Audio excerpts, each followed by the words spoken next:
오픈젤입니다. 파운데이션 브러쉬 바르는 방법에 대한 영상을 찍어보려고 이렇게 카메라를 켰어요. 파운데이션 브러쉬 사용 방법은 어떻게 되는지, 왜 사용해야 되는지까지 담아볼 계획입니다. 그럼 바로 한번 시작해 볼게요. 처음 보여드릴 브러쉬는 파운데이션 브러쉬 하면 떠올릴 수 있는 이런 넓적하고 둥글게 생긴 모양을 가진 브러쉬에 대해서 먼저 알아볼 거예요. 한 번, 두 번, 세 번 터치만으로 굉장히 쉽고 빠르고 간편하게 바를 수 있다는 장점이 있거든요. 통통한 타입이기 때문에 그렇게 세밀한 터치력, 스킬이 필요하진 않아요. 되게 쉽게 사용할 수 있는 브러쉬고 입문자들한테 이렇게 생긴 브러쉬를 추천을 드립니다. 베이스를 바를 때부터 브러쉬로 발라주는 게 좋아요. 브러쉬의 가장 큰 장점은 얇게, 균일하게 바를 수 있다는 거기 때문에 파운데이션, 메이크업 베이스, 컨실러 등 모든 기초 메이크업 제품에 브러쉬를 함께 해주면 훨씬 더 메이크업 탄성이 올라가요. 베이스 제품을 손등에 덜어줍니다. 그리고 브러쉬 끝을 이용해서 균일한 양을 묻혀줘요. 이때 너무 바깥으로 묻지 않게 골고루 이렇게 양쪽을 먹여주는 거죠. 이렇게 브러쉬 사이사이에 꽤 균일한 양들이 머금고 있죠.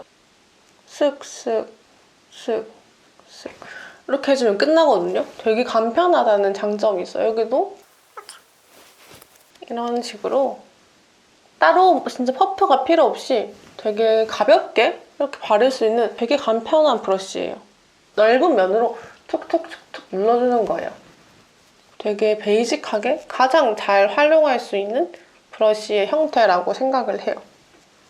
그리고 파운데이션을 이 위에 바로 올려줄 건데 사각형 모양을 갖고 있는 스퀘어 형태의 브러쉬예요. 되게 굵기가 얇은 브러쉬고 스퀘어 형태를 가지고 있어서 초보자보다는 조금 나는 브러쉬에 익숙하다 하시는 분들에게 추천하는 브러쉬예요. 이 브러쉬에 비해서 이 브러쉬가 생김새가 조금 더 사각형이다 보니까 많은 터치감이 필요하고 확실히 이 스퀘어 브러쉬가 조금 더 스킬을 요하는 브러쉬예요. 장점은 진짜 얇게 올라가거든요. 이 브러쉬를 이용해서 파운데이션을 올리면 고급스러운 윤광 차르르 하는 그 백화점 파운데이션을 사용했을 때 나는 그 느낌을 낼 수가 있어요. 디올과 샤넬 파운데이션을 섞어서 바르는 걸 좋아하거든요. 손등을 팔레트처럼 이용하는 거죠. 저는 조금 많이 묻혔는데 여기 이렇게 한 반 정도까지 맞춰서 너무 밑까지 내려오지 않게 파운데이션을 묻혀주면 좋을 것 같아요. 피부 결에 따라서 이렇게 발라줄 건데 중심, 밝아야 하는 부분, 이 부분부터 이렇게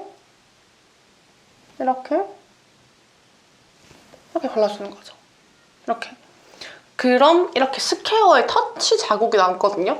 이걸 없애면서 발라줘야 되기 때문에 얘가 다소 스킬이 필요하다고 느끼는 부분이에요. 이렇게 해서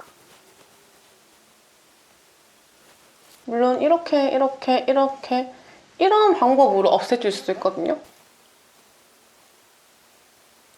이런 식으로 되게 가볍고 얇게 깐다 이런 느낌으로 딱 깔아주는 거예요. 그러면 이렇게 깔리겠죠? 여기서 밀착력이 다소 부족할 수 있어요. 그럴 때 이 퍼프를 쓰는 거예요. 클리오 퍼프고 물을 묻히지 않은 상태에서 발라주면 밀착력이 좀 더 올라가거든요. 두두두두두두 두드려주는 거죠. 단시간 외출이고 잠깐 나갈 때는 쿠션 사용도 물론 너무 간편하고 좋지만 장시간 외출, 중요한 날이다, 무너짐이 예뻤으면 좋겠다 하는 날에는 꼭 파운데이션과 파운데이션 브러쉬를 사용해서 베이스 메이크업을 해주는 걸 추천드려요. 이렇게 하면 정말 메이크업이 오래 가거든요. 이 위에 한 번 더 올려도 그대로 올라가거든요. 이렇게 조금 부족하다, 커버가 좀 덜 됐다 하는 부분에 올려도 절대 들뜨지 않아요. 컨트롤이 자신 있다 하시는 분들은 저는 이 스퀘어 브러쉬를 그냥 추천을 드립니다. 반대편도 발라볼게요.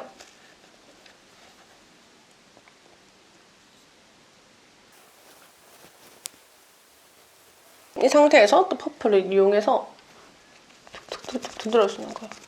밀착력을 높여주는 방법이에요. 윤광이 있게 마무리를 하고 싶다 할 때는 퍼프에 물을 묻히거나 아니면 미스트를 뿌려주거나 하는 방법들이 있어요. 촉촉하게 밀착력을 좀 더 높일 수 있는 방법이고 퍼프에 미스트나 물을 묻히지 않은 경우는 수분감보다는 밀착력만 생각하는 위주의 메이크업 방법이에요. 똑같이 조금 더 덜 됐다 하는 부분을 이렇게 위에 떠올려주셔도 좋아요. 정말 얇게 바르기 때문에 이렇게 2번 올려주는 게 절대 베이스에 부담이 안 가거든요. 대신 브러쉬에 많은 양이 있으면 절대 안 돼요. 진짜 소량 이렇게 묻혀서 레이어링을 해주는 느낌이지 뭔가 두껍게 팡 올리는 느낌이 아니기 때문에 소량씩 발라주는 걸 꼭 생각을 해주셔야 돼요. 목에도 톤을 이렇게 좀 맞춰줄게요. 넓은 부분만 메이크업 베이스를 발라놨고, 세 번째 보여드릴 브러쉬는 동그랗지만 조금 얄쌍한 모양을 가지고 있는 중간 브러쉬예요. 얘는 피카소의 FB17이라는 브러쉬고, 그래서 이 브러쉬 같은 경우는 여기 이렇게 세밀하게 발라주기에도 좋고 큰 면적도 바를 수 있다는 장점이 있어서 멀티로 가지고 있으면 좋을 그런 브러쉬인 것 같아요. 완전 널떡한 브러쉬는 이렇게 세밀하게 터치를 해주기에는 살짝 부족하거든요, 모서리 부분을. 이거는 모서리 부분을 터치해주기에 굉장히 좋아요. 멀티로 사용하고 싶으신 분들은 이 브러쉬를 전 추천을 드려요. 똑같이 베이스를 먹여주고 이렇게 코 쪽이나 눈두덩이 이런 데도 사이즈가 딱 맞아서 세밀하게 해주기 좋고, 코풀 쪽에도 발라주기에 좋은 브러쉬. 코프에서 밀착시켜주는 대신 파운데이션 양을 가져가기 때문에 이렇게 해주셔도 적당량만 딱 남아요.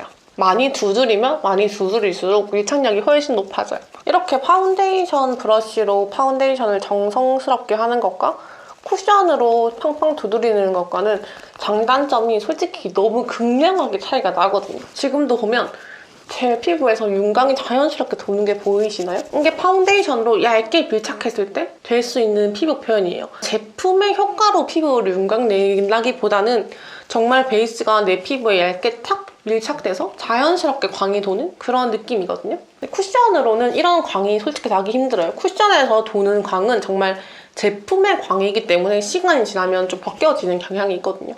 퀴리릭 메이크업을 하고 싶으면 쿠션 추천드리고, 오래가는 메이크업을 원하는 날이면 이렇게 파운데이션 브러쉬를 사용하는 걸 훨씬 더 저는 추천을 드려요. 그리고 마지막으로 보여드릴 타입은 얘는 필리밀리 브러쉬이고 모공을 사이사이 메꿀 수 있는 파운데이션 브러쉬가 있거든요. 이 모공 자국을 파운데이션으로 조금 채우고 싶으신 분들은 이런 브러쉬로 이렇게 채우면서 파운데이션을 모공 안에 넣어주면서 그렇게 메이크업을 해주시면 좋아요. 모공이 좀 심하신 분들은 이런 모공 브러쉬를 이용해서 파운데이션 하는 걸 굉장히 추천을 드립니다. 4가지의 브러쉬에 대해서 소개를 해드렸고, 저는 윤광이 도는 파운데이션 브러쉬를 메이크업을 해봤어요. 이렇게 오늘도 제 영상 봐주셔서 정말 감사드리고 저희는 다음 영상으로 또 만날게요. 안녕!